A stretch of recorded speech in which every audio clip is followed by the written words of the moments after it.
See, how did Young solve this problem of not getting two different sources?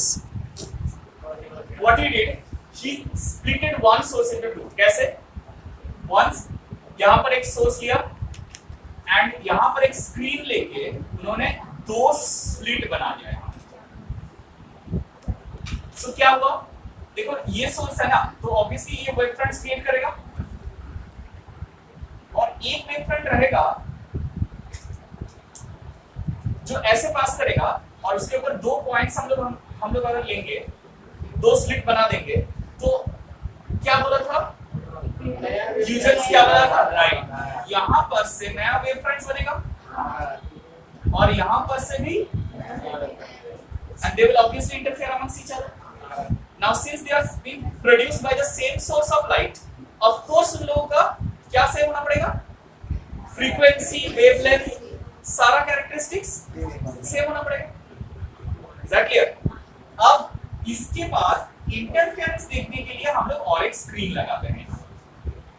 Alright, ये sources S1 और S2 होता है। Just to show you मैंने ये draw किया था, इसको मिटा देते हैं क्योंकि मैथमेटिकल पार्ट इंपॉर्टेंट है सारा। ये S1 एक सोर्स है और S2 एक सोर्स है and S is the main source। तो यहाँ से रेज ऑफ लाइट ऐसे आ रहे हैं यहाँ पर और उसके बाद यहाँ से जो इंटरफेरेंस पैटर्न होगा, मतलब यहाँ से जो वेव फ्रंट्स क्रिएट हो रहा है, these wave fronts are interfering over this whole range। Interference is interfering over this whole range। That's okay।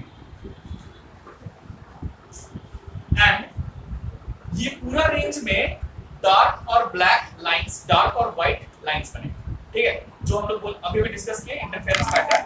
ये जो ये वाला जो प्लेन मैंने बनाया है, this is the screen and these are the position of the sources।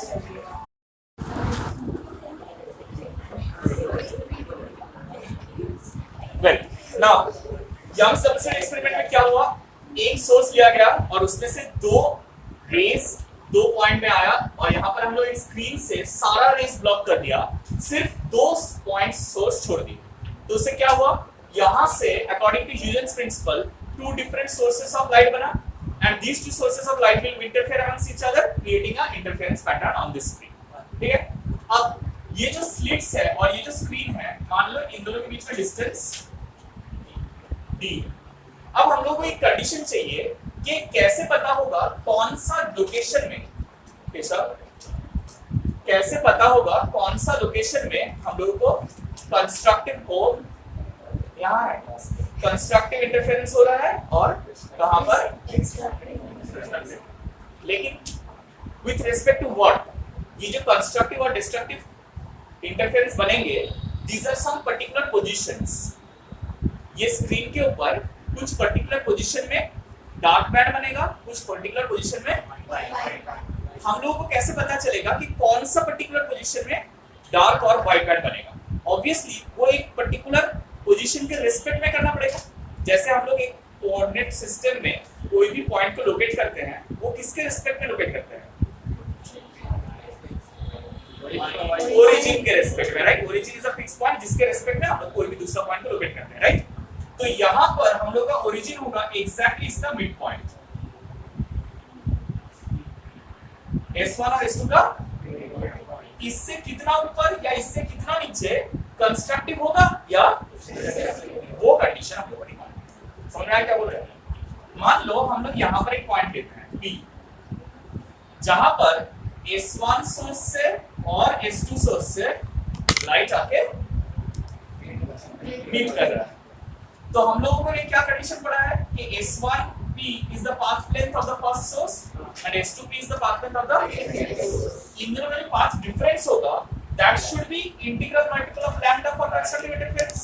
बस वही निकालने का कोशिश करेंगे।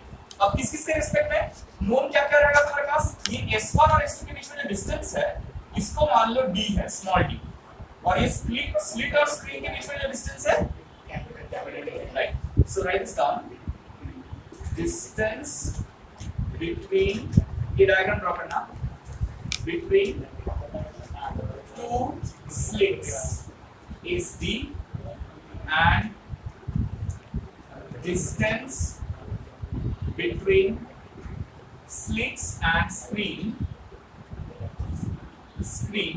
is capital D. Alright? कहीं पर भी रखने से कोहेरेंट, उसमें कोई दिक्कत नहीं, सिर्फ फेजेस अलग अलग। यहाँ पर रखने से S1 और S2 का एकदम मिड पॉइंट में आप जो मीट करेगा उसमें दोनों का फेज एग्जैक्टली सेम होगा, क्योंकि सिमेट्रिकल होगा ना, पाथ डिफरेंस एग्जैक्टली सेम होगा, कोई पाथ डिफरेंस नहीं होगा। अच्छा नाउ सी यहाँ से मान लो ये पोजीशन तक डिस्टेंस क्या है, y है, तो अगर हम लोग यहाँ से एक पॉइंट लेंगे और यहाँ से एक पॉइंट लेंगे, से दिस इज कुछ नाम दे देते हैं ए बी ले लेते हैं, ए और ये बी। सो पीए का डिस्टेंस कितना होगा, पीए का डिस्टेंस क्या होगा बताओ,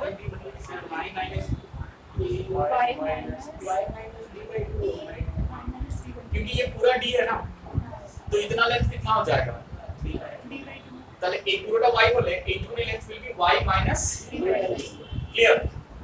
ओम कंसंट्रेट हो, यहाँ से यहाँ तक कितना डिस्टेंस होगा, this distance will be y plus, कौन सा y minus d by 2, कौन सा y plus d by 2, समझ में आया?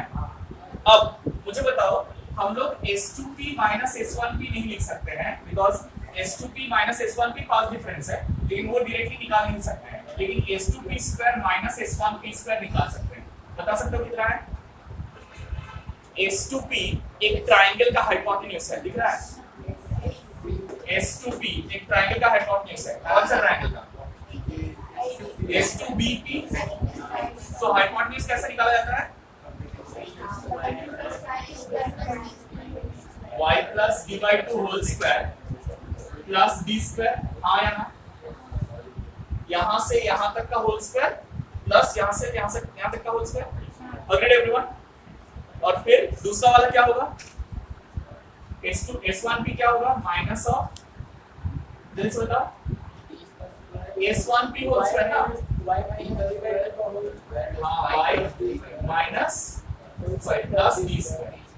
तो इसको हम लोग ब्रैकेट ओपन करेंगे तो ये क्या हो जाएगा, S2p plus S1p into S2p minus, you know this, a square minus b square को हम लोग a plus b minus b लिख सकते हैं, और इधर अगर ब्रैकेट ओपन करेंगे d square और ये a plus b whole square minus a minus b whole square हुआ ना, so you know 4ab होता है वो, you know this formula?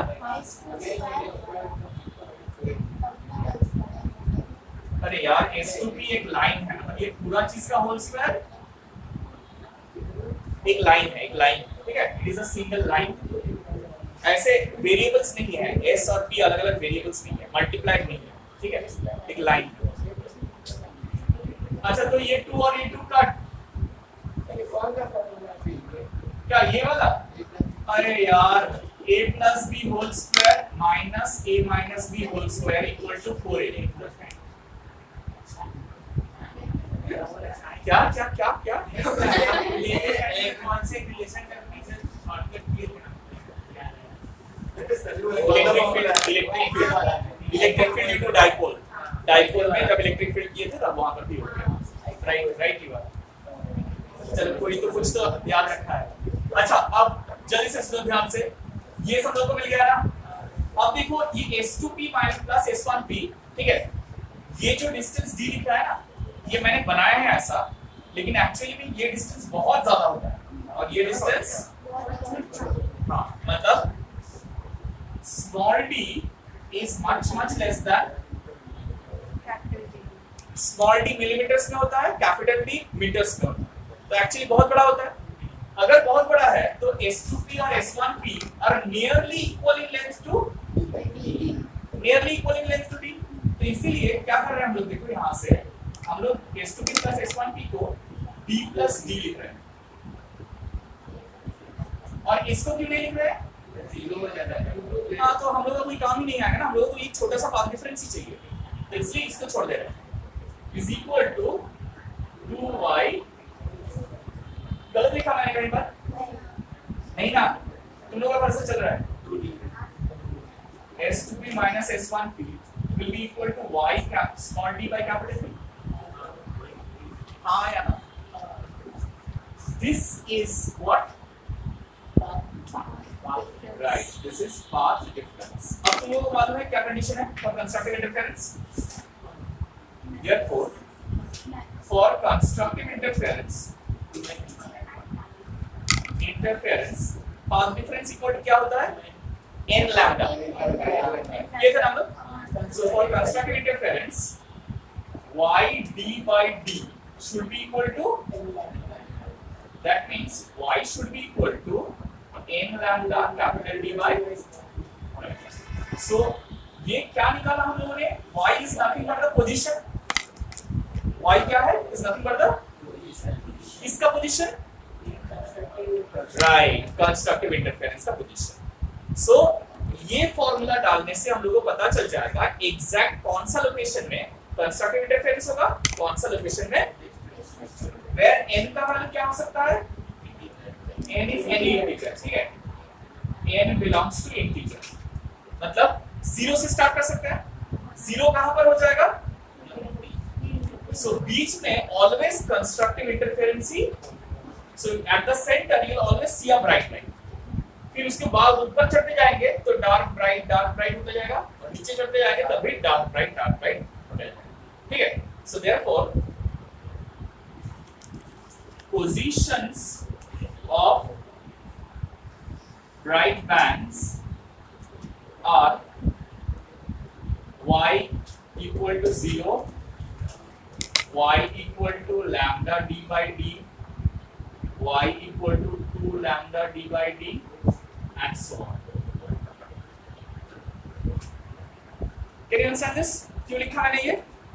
n की जगह में हम लोग 0 1 2 3 पुट करते जा रहे हैं। अब देखो मैंने सिर्फ पॉजिटिव वैल्यूज लिया, हम लोग नेगेटिव वैल्यूज भी ले सकते हैं, मतलब ऊपर भी जा सकते हैं और राइट। तो ये प्लस माइनस डाल देते हैं हम लोग यहाँ पर।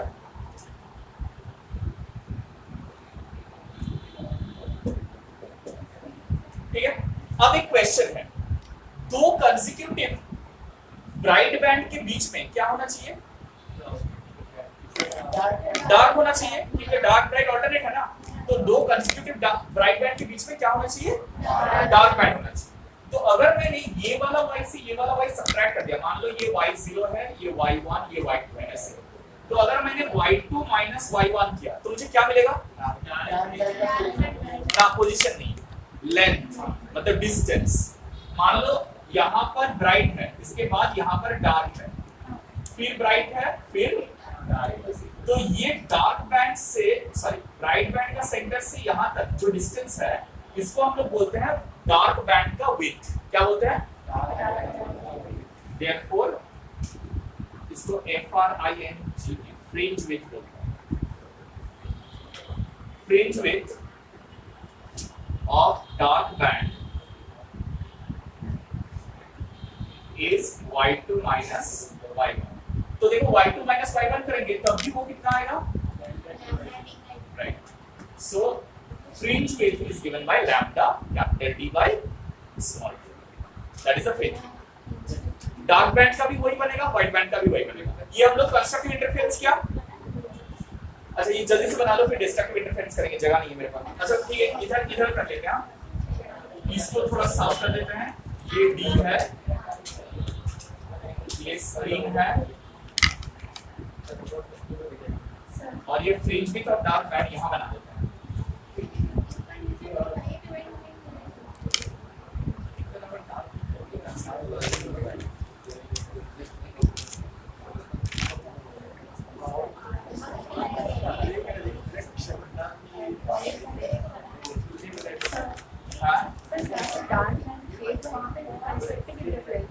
ना कंस्ट्रक्टिव इंटरफेरेंस जो पोजीशन में हुआ, देखो यहाँ कंस्ट्रक्टिव इंटरफेरेंस है, यहाँ कंस्ट्रक्टिव इंटरफेरेंस है, इन दोनों के बीच वाला जो रीजन है, this is the width of the dark band. Width of dark band समझ में आया क्या बोले? क्योंकि एक कंस्ट्रक्टिव, एक ब्राइट बैंड, दूसरा ब्राइट बैंड, हम लोग सेपरेट कैसे कर पा रहे हैं? ऑब्वियसली बीच में एक डार्क रीजन है ना, तो वो डार्क रीजन का लेंथ कहां से कहां तक होगा? फर्स्ट ब्राइट बैंड से सेकंड ब्राइट बैंड तक। सिमिलरली अगर तुमको ब्राइट बैंड का विड्थ पूछा जाएगा तो फर्स्ट डार्क पोजीशन और सेकंड डार्क पोजीशन के बीच में जो डिस्टेंस रहेगा दैट मीटर। समझना है? अच्छा, for destructive interference,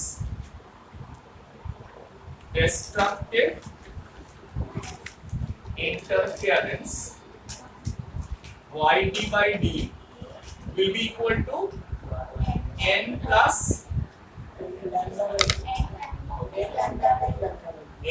1 into 2n plus 1 lambda by 2, sorry 2n plus 1 into ये आया था ना। सो अगर हम लोग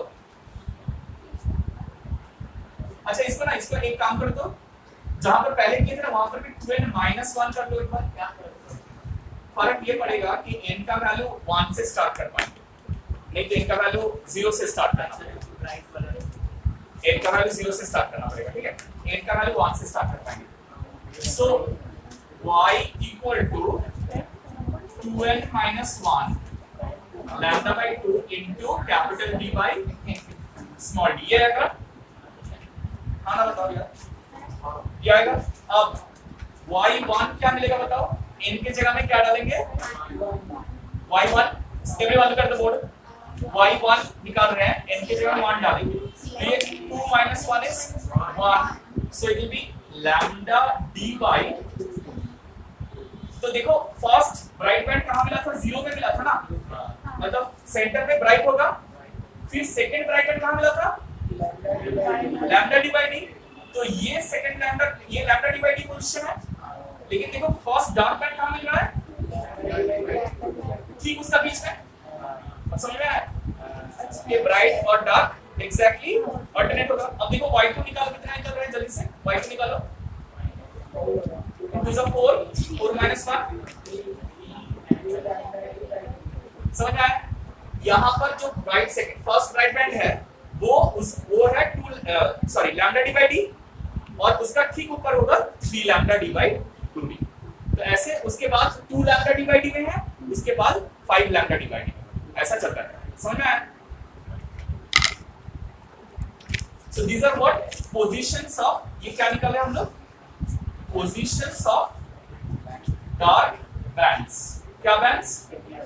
Positions of dark bands। समझ में आया? अच्छा अब मुझे बताओ, यहाँ पर जैसे fringe width of dark band निकाले थे, यहाँ पर हम लोग क्या निकाल सकते हैं? Right, width of bright bands.